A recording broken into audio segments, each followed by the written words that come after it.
எங்களோட நாட்டு மக்களை கொண்டதுக்கு, அதுவும் அப்பாவி மக்களை கொண்டதுக்கு நீங்க ஒரு நாள் பதில் சொல்லி தான் ஆகணும். நீங்க ஒரு நாள் பதில் சொல்லியே தீருவீங்க.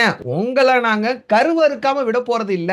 இத ப்ரூவ் பண்ற விதமா தான் நம்ம நாட்டோட பிரதமர் நரேந்திர மோடிஜி அவர்களா இருக்கட்டும், இல்ல நம்ம நாட்டோட சோல்ஜர்ஸ் இந்த ராணுவ பட வீரர்களா இருக்கட்டும், நேத்து நைட்டு 9 மணிக்கு பாகிஸ்தான்ல இருக்கிற அந்த டெரரிசம் ஹெட் குவார்டர்ஸ்லாம் இருக்கும்ல, அதை ஃபோக்கஸ் பண்ணி ஒரு அட்டாக் ஒன்று பண்ணியிருக்காங்க. ஒரு ஆபரேஷன் ஒன்று நடத்தியிருக்காங்க. இந்த ஆபரேஷனோட பேர் வந்து சிந்தூர் ஆபரேஷன் சொல்றாங்க. இந்த ஆபரேஷன் மூலமா கிட்டத்தட்ட 70ல இருந்து 80 தீவிரவாதிகள் கண்டிப்பா இறந்து போயிருப்பாங்க. இறந்து போயிருக்கிறதுக்கு வாய்ப்பு இருக்கு அப்படின்னு சொல்றாங்க. 26 அப்பாவி பெண்களோட கண்ணீரை வந்து அழுகை துக்க கண்ணீரை வந்து ஆனந்த கண்ணீரா நம்ம இந்தியன் சோல்ஜர்ஸ் நம்ம ராணுவ பட வீரர்கள் இப்ப அதை மாத்திருக்காங்க. இன்னைக்கு வீடியோல இதை பத்தி தான் நம்ம டீடைலா பார்க்க போறோம். வாங்க வீடியோக்குள்ள போலாம். அதுக்கு முன்னாடி நீங்க இன்னும் நம்ம சேனலை சப்ஸ்கிரைப் பண்ணலனா சப்ஸ்கிரைப் பண்ணிக்கங்க. அப்பதான் நம்ம சேனல்ல அப்லோட் பண்ணக்கூடிய எவ்ரிடே அப்லோட் பண்ணக்கூடிய வீடியோஸ் எல்லாம் உங்களுக்கு நோட்டிபிகேஷன்ல வரும். நீங்களும் மிஸ் பண்ணாம இந்த வீடியோஸ் எல்லாம் பார்க்கலாம். வாங்க வீடியோக்குள்ள போலாம். Hello everyone, this is Yasar. Welcome to Yasar speaks.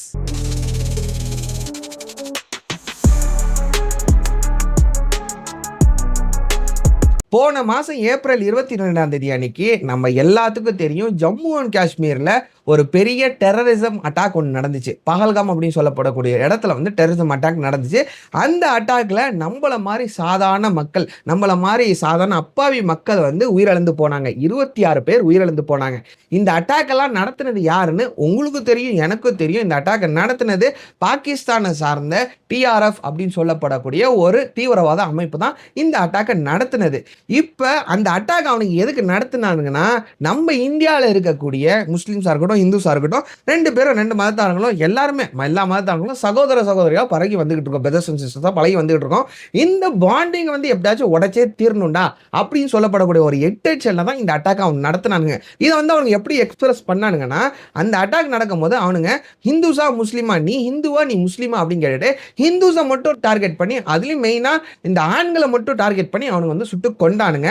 சுட்டு கொண்டதுக்கு அப்புறம் அந்த ஆண்களோட மனைவிமார்கள்ட்ட வைஃப்களை என்ன சொன்னானுங்கன்னா, ஒரு மெசேஜ் ஒன்று பாஸ் பண்ணாங்க. அந்த மெசேஜில் வந்து அவனுக்கு சொன்னானுங்க, எங்களுக்கு பயம்னா என்னன்னே தெரியாது, எங்களுக்கு வந்து பயப்படணுங்கிற அவசியமே கிடையாது யாருக்குன்னு, எங்களுக்கு மோதியை பார்த்தாலும் பயம் கிடையாது, இந்தியாவை பார்த்தா எங்களுக்கு பயம் கிடையாது, இது எல்லாத்தையும் இந்த விஷயத்தை பற்றியெல்லாம் அவங்க மோதி கிட்ட போய் சொல்லு அப்படின்னு சொல்லிட்டு ஒரு மெசேஜ் வந்து பாஸ் பண்ணாங்க. அந்த இறந்து போன அந்த ஹஸ்பண்டாக இருப்பாங்களே அவங்களோட மனைவிமார்கள்ட்ட இந்த மெசேஜை பாஸ் பண்ணாங்க. இப்போ இந்த மெசேஜ் அவங்க பாஸ் பண்ணதுக்கு நம்ம பிரதமர் நரேந்திர மோடிஜி அவர்களாக இருக்கட்டும், இல்லை நரேந்திர மோடினா யாரு, நம்ம இந்தியாவுக்கு தான் அவங்க இந்த மெசேஜை பாஸ் பண்ணியிருக்காங்க. நம்ம இந்தியா வந்து இப்போ அதுக்கு ஒரு பதிலடி கொடுத்துருக்காங்க. அது மெசேஜை பாஸ் பண்ணியிருக்காங்க. ரொம்ப சந்தோஷமா இருக்கு. என்ன மெசேஜ் பாஸ் பண்ணியிருக்காங்க சொன்னா, பதிலடி கொடுத்துருக்காங்க சொன்னா, இந்த சிந்தூர் ஆபரேஷன் நடத்தியிருக்காங்க. இந்த சிந்தூர் ஆபரேஷன் வந்து கிட்டத்தட்ட ஒரு 9 இடங்கள்ல, பாகிஸ்தான்ல இருக்கக்கூடிய ஒரு 9 இடங்கள்ல நைட்டு 9 மணிக்கு ஒரு அட்டாக் ஒன்று பண்றாங்க. இந்த அட்டாக்ல கிட்டத்தட்ட ஒரு 70ல இருந்து 80 தீவிரவாதிங்க கண்டிப்பா ஆளு காலிப்பா, கண்டிப்பா ஆள் அவுட் ஆயிருப்பானுங்க அப்படின்னு எல்லாம் நம்ம மீடியாளுங்களாம் சொல்றாங்க. இந்த அட்டாக் வந்து எங்க நடத்துறாங்க, கரெக்டா டார்கெட் பண்ணி எங்க நடத்துறாங்க கேட்டீங்கன்னா, மர்கஸ் சுபானல்லா, மர்கஸ் தைபா, சர்ஜல் தெஹரா, மெஹமூனா ஜோயா, மர்கஸ் அஹ்லே அதீத், மர்கஸ் அப்பாஸ் கோட்லி, மஸ்கர் ராஹில் ஷாஹித் கோட்லி, ஷவ்வாய் நல்லா கேம்ப், சையதினா பிலால் கேம்ப் அப்படின்னு சொல்லப்படக்கூடிய 9 இடங்கள்ல இந்த அட்டாக்கை நடத்தியிருக்காங்க. இது வந்து பாகிஸ்தானுக்குள்ளேயே இருக்கக்கூடிய நாடுகள் பிளஸ் பாகிஸ்தான் ஆக்கியபைடு காஷ்மீர்ல இருக்கும்ல, இந்த 2 இடத்துக்கு உள்ளதான் இந்த 9 இடங்களும் வருது.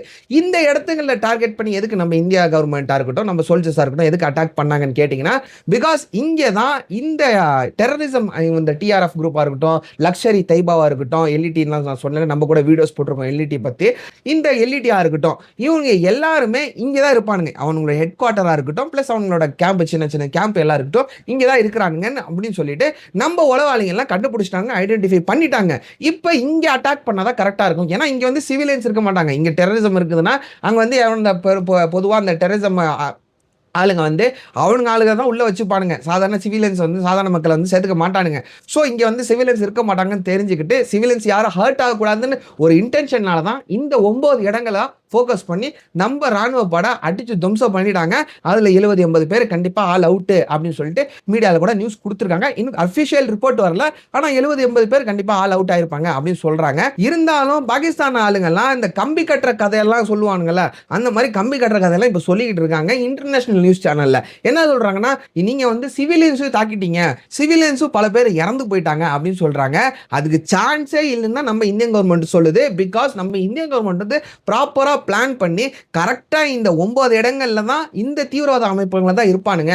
ஏன்னா இந்த தீவிரவாத அமைப்பு இந்த ஹெட் குவார்டர்ஸ் கிட்ட சாதாரண சிவிலியன்ஸ் வர்றதுக்கு வாய்ப்பே கிடையாது. ஏன்னா இவனுங்க வந்து சேர்த்துக்க மாட்டானுங்க. இவனுங்க ஆளுங்களை மட்டும் தான் அவங்க வச்சிருப்பானுங்க. இவங்க வந்து சாதாரண மக்களை சேர்த்துக்க போறது கிடையாது. ஸோ அந்த இடத்த மட்டும் தான் நாங்கள் ஃபோக்கஸ் பண்ணி அந்த இடங்கள்ல 9 இடங்கள் மட்டும் தான் ஃபோக்கஸ் பண்ணி நாங்கள் அடிச்சிருக்கோம். அதுக்கு வாய்ப்பே இல்லைன்னு நம்ம ஆளுங்க சொல்றாங்க. இவங்க கம்பி கட்டுறதா தான் சொல்லிட்டு இருக்காங்க. எதுக்கு இந்த மாதிரி பண்றாங்கன்னு கேட்டீங்கன்னா, அண்ட் அஃப்கோர்ஸ் இவங்க வந்து எப்படி போர்ட்ரேட் பண்றாங்கன்னு கேட்டீங்கன்னா, பாலஸ்தீனுக்கும் இஸ்ரேலுக்கும் இப்போ வந்து போர் நடந்துகிட்டு இருக்கு, சண்டை நடந்துகிட்டு இருக்குல்ல.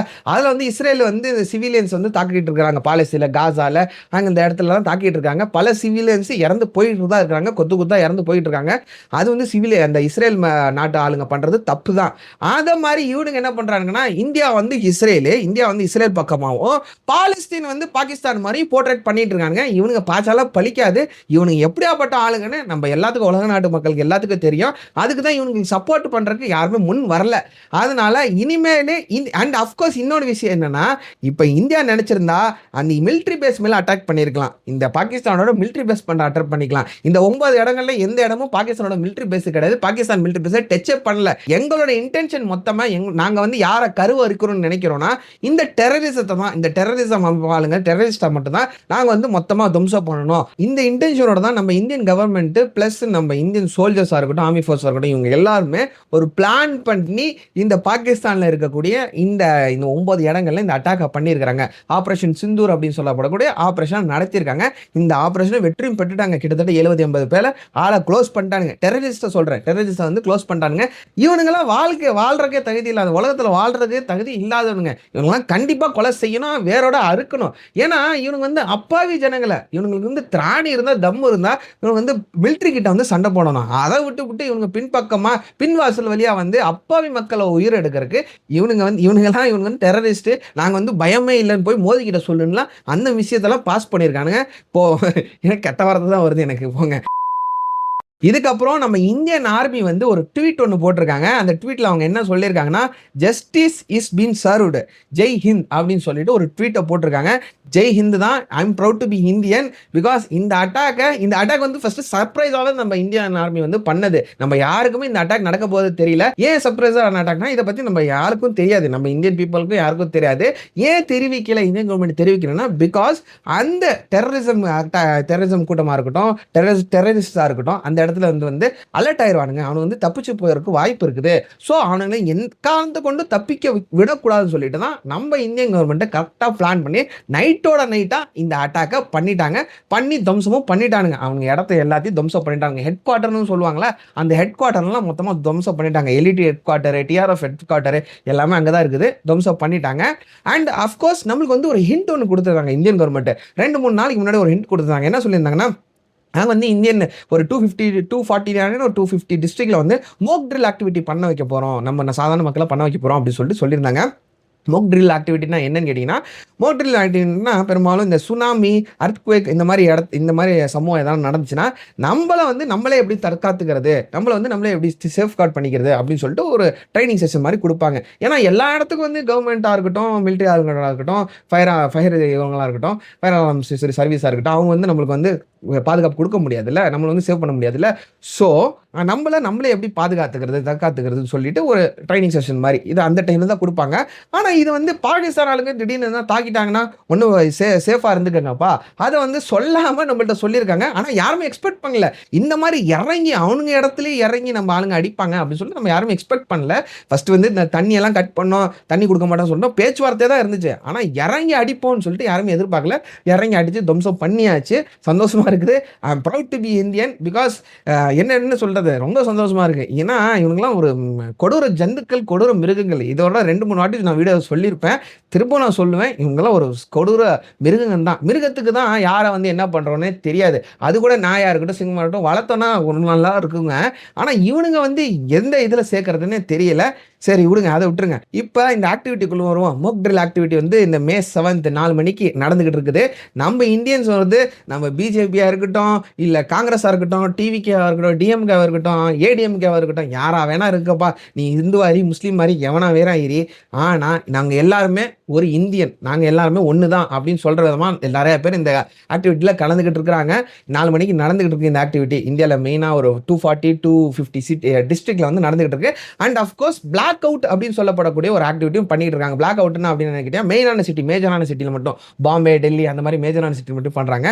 ஒரு குறிப்பிட்ட டைமுக்கு வந்து மொத்த லைட்டையும், மொத்த ஊரோட லைட்டையும் வந்து பவர் ஆஃப் பண்ணிட்டு, எலக்ட்ரிசிட்டி கட் பண்ணிட்டு இருட்டில் ஆக்க போறாங்க. ஏன்னா அப்பதான் வந்து இவனுங்க ஏதாச்சும் ஒரு அட்டாக் பண்ணான்னு வச்சுக்கோங்களேன், நம்ம வந்து தெரியும், கரெக்டா நம்மளுக்கு தெரியும். அண்ட் அஃப்கோர்ஸ் இன்னொன்று என்னன்னா, அவனுங்க வந்து கரெக்டா ஃபோக்கஸ் பண்ணி லைட்டிங்ல இருக்கிற இடத்துல தான் மேல இருந்து அவங்க எதனா பாம்பு போட்டாங்கன்னா லைட்டுங்களை பார்த்தானே போடுவானுங்க. எல்லாமே லைட்ல ஆஃப்ல இருந்துச்சுன்னா எது மெயினான ஏரியான்னு நமக்கு தெரியாது.